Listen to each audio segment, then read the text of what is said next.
bunga dan tembok. Seumpama bunga, kami adalah bunga yang tak kau kehendaki tumbuh. Engkau lebih suka membangun rumah dan merampas tanah. Seumpama bunga, kami adalah bunga yang tak kau kehendaki adanya. Engkau lebih suka membangun jalan raya dan pagar besi. Seumpama bunga, kami adalah bunga yang dirontokkan di bumi kami sendiri. Jika kami bunga, engkau adalah tembok. Tapi di tembok itu telah kami sebar biji-biji. Suatu saat kami akan tumbuh bersama. Dengan keyakinan engkau harus hancur. Di dalam keyakinan kami, dimanapun tiran harus tumbang. Solo 87-88.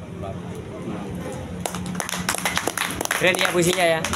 Nah itu tadi realisme sosial, kritik sosial terhadap rezim Orde Baru yang hobinya membangun jalan tapi nggak memperhatikan rakyat kecil. Oke, sekarang Gloria, cari puisinya Sapardi Djoko Damono, Hujan di Bulan Juni. Nah sekarang kamu lihat bagaimana puisi yang menawarkan keindahan, hanya sekedar keindahan rasa. Coba Sapardi Djoko Damono.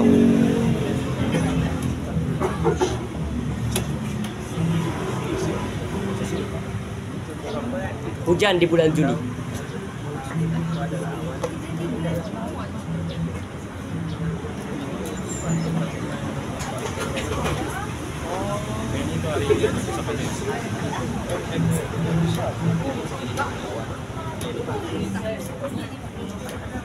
Ya.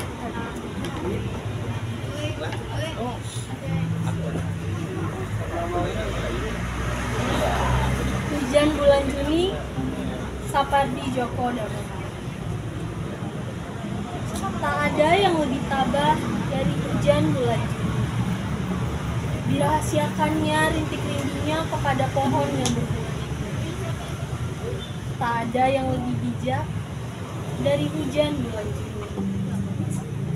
Dihapusnya jejak-jejak kakinya yang ragu-ragu di jalan itu. Tak ada yang lebih arif dari hujan bulan Juni. Dibiarkannya yang tak terucapkan diserap akar pohon. Udah. Jadi itu puisi yang pendek ya, tapi itu menjadi legenda ya. Hujan di bulan Juni itu selalu dikutip di bulan Juni pas hujan ya mulai turun di bulan Juni. Oke, sekarang satu orang baca bukunya, puisinya Sutarji Kalsumbahri. Coba ini satu puisinya Sutarji Kalsumbahri. Aurel coba Aurel cari puisinya Sutarji Kalsumbahri.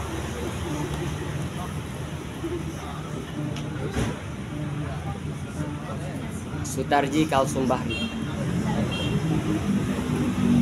itu alirannya dia membebaskan makna dari kata ya. Ada nggak? Ada yang dapat? Yang dapat coba.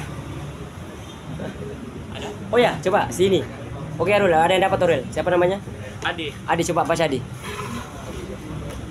Puisi ini berjudul Tragedi Winka dan Sika dari Sutarji Kalsumbahri. Kawin, kawin, kawin, kawin, kawin, kawin, kawin, kawin, kawin, winka, winka, sika, sika, sih, kasih, kasih, kasih, kasih, kasih, sih, sih, sih, sih, sih, ka. Keren. Jadi bagi Sutarji Kalsumbahri yang penting dari puisi itu bisa menjelma menjadi mantra. Kita nggak perlu paham maknanya secara langsung, tapi dia menjadi huruf-huruf yang menjadi mantra, ya. Ya, kira-kira gitu ya, membebaskan kata dari makna, ya, dan dia menjadi mantra. Nah, teman-teman, saya pikir itu yang paling penting ya dari pertemuan kita hari ini. Bagaimana menulis puisi itu menjadi jalan bagi kita untuk menggali kemampuan menulis kita. Academic writing, semua academic writing, kurikulum academic writing di seluruh dunia dimulai dari puisi, ya, kira-kira gitu ya. Salah satunya adalah menulis puisi. Puisi penting banget untuk mengajarkan kepada kita energi kreatif, ya, dalam diri kita, bahwa kita harus bisa mengungkapkan apa yang tersimpan dalam benak kita dalam bentuk tulisan, dan tulisan yang paling mudah itu menuliskan perasaan kita, yang disebut sebagai puisi, ya. Nah, ada banyak puisi, ada banyak sastrawan-sastrawan, ya. Tadi yang saya sebutkan yang kalian bacakan begitu cool. Ada Sapardi Djoko Damono, ada Sutalji Kasumbahri, banyak lagi, ada Situr Situmorang di buku-buku SMA banyak, ya. Ada siapa lagi? Hairil Anwar. Ya, coba. Ini Hairil Anwar dulu, kami bacakan. Hairil Anwar soalnya dia legend waktu kita SD, ya. Iya, Pak. Antara Kerawang dan Bekasi. Coba cari puisinya itu. Saya pengen mendengar, udah lama banget, mungkin udah hampir 20 tahun saya nggak pernah dengar puisi ini. Ya. Coba kamu bacakan puisinya Hairil Anwar.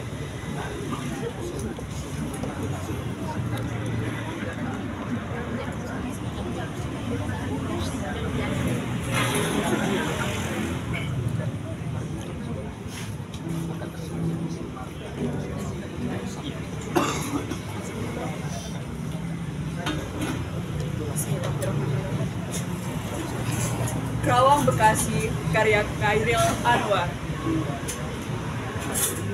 Kami yang kini terbaring antara Kerawang Bekasi tidak bisa teriak merdeka dan angkat senjata lagi.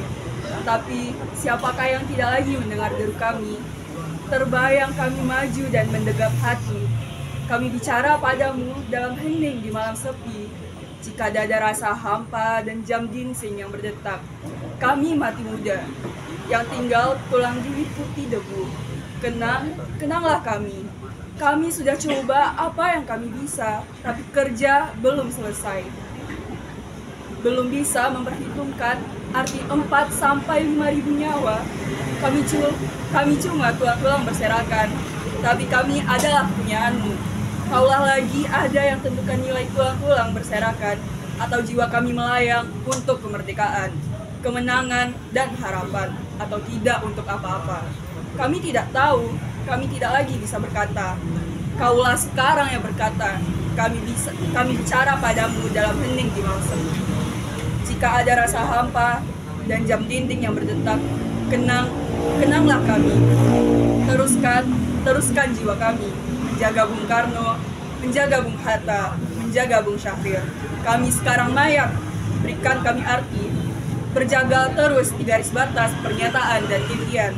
Kenanglah kami yang tinggal tulang-tulang diliputi debu.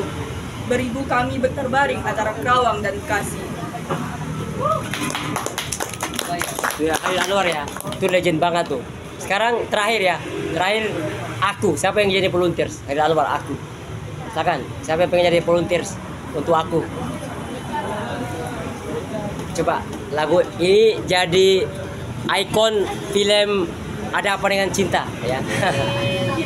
Zaman tahun 2000-an, ya. Aku Hairil Anwar. Ada yang bisa? Silakan, aku. Siapa yang jadi volunteers? Ayo satu orang jadi volunteers. Puisi aku.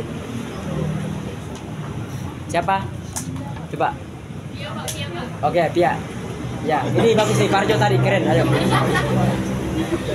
Parjo tadi keren. Ayo, ayo Dek.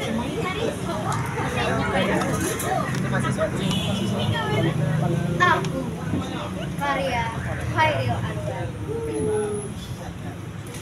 Kau sampai waktuku, ku mau tak seorang kan merayu. Tidak juga kau, tak perlu seduh sedan itu. Aku ini binatang jalang, dari kumpulan yang terbuang. Biar peluru menembus kulitku, aku tetap beredang menerjang. Buka dan bisa aku bawa berlari hingga hilang pedih perih. Dan aku akan lebih tidak peduli. Aku mau hidup 1000 tahun lagi. Oke teman-teman, sangat senang bisa bersama kalian sore ini menjelang sunset ya. Saya berharap kalian bisa membuka mendengar puisi teman-teman kalian tadi ya, dan juga mencoba merasakan setiap kata dalam puisi-puisi tadi ya. Ya tapi yang paling penting adalah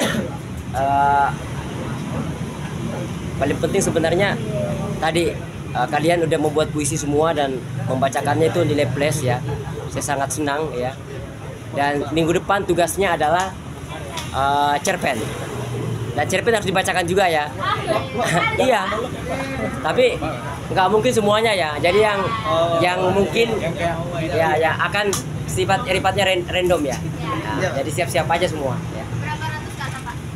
Ya.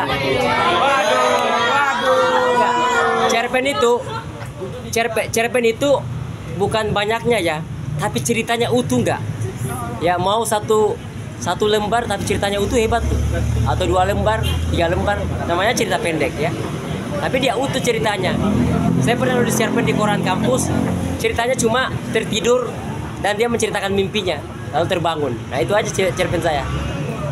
Ada temanmu senior kamu yang kemarin di antologi cerpennya, dia nulis cerpennya tentang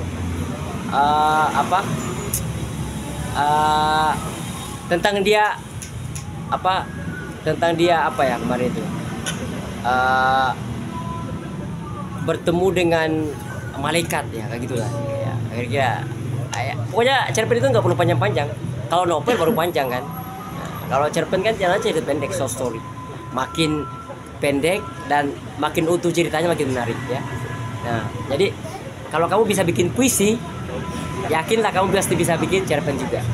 Karena puisi itu kan juga membawa sebuah misi yang misterius ya, cerita. Sama dengan cerpen. Cerpen juga membawa misi yang utuh.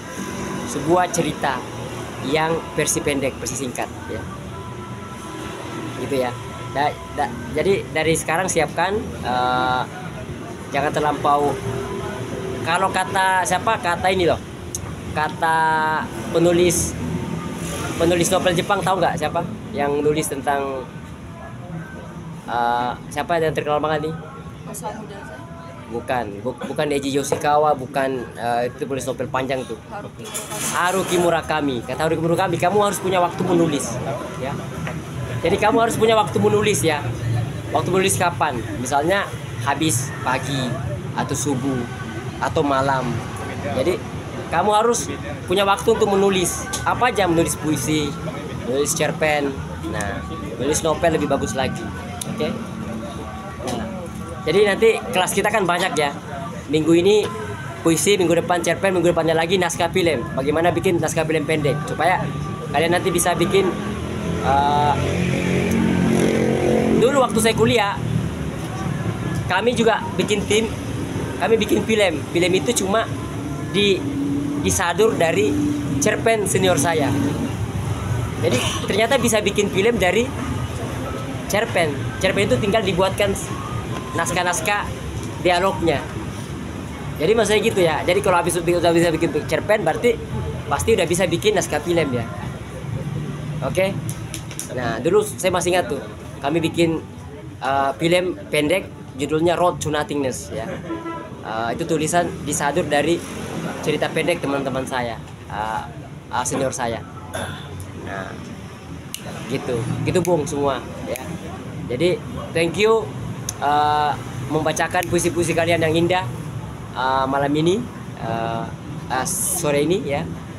Dan kita ketemu minggu depan. Sekarang sesinya bebas, mau nyanyi, mau pulang, mau ngapain silakan ya.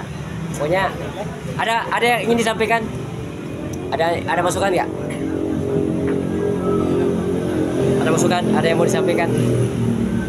Kalau nggak ada, Kuliahnya di sini lagi apa? Minggu depan gimana? Mau di mana? Di kelas apa di sini? Kelas Pak, selang-seling Pak. Hah? Selang-seling. Seling ya? Ya, berarti di kelas ya? Oke, boleh. Kelas minggu depan. Ya juga ini ya, kayaknya kita banyak ya. Nggak terlampau apa? Belum terlampau lapang ya jadinya ya.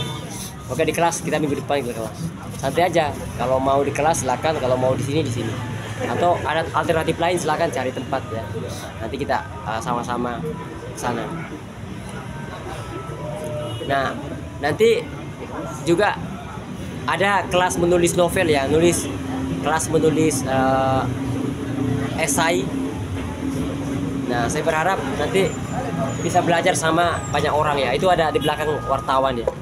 Nanti kamu bisa belajar sama dia.